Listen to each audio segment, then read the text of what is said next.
অবশ্যই এক্সাইটিং।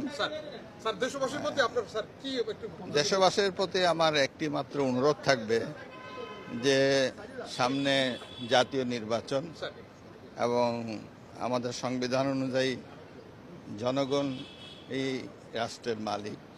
সংবিধানের ৭ ধারা অনুযায়ী সেখানে পরিষ্কার বলা আছে যে জনগণের, দেশের মালিক জনগণ।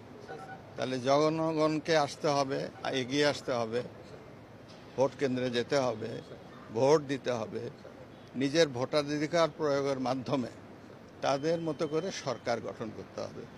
হ্যাঁ, তবে লক্ষ্য রাখতে হবে, আমার সবচেয়ে বড় আকাঙ্ক্ষা, যেহেতু আমি একজন মুক্তিযোদ্ধা, আমার এই আকাঙ্ক্ষাটা সবচেয়ে প্রায়োরিটি পায়, সেটা হলো যে সরকারি যাকেই নির্বাচিত করুক অবশ্যই তারা যেন মুক্তিযুদ্ধের সপক্ষের হয়।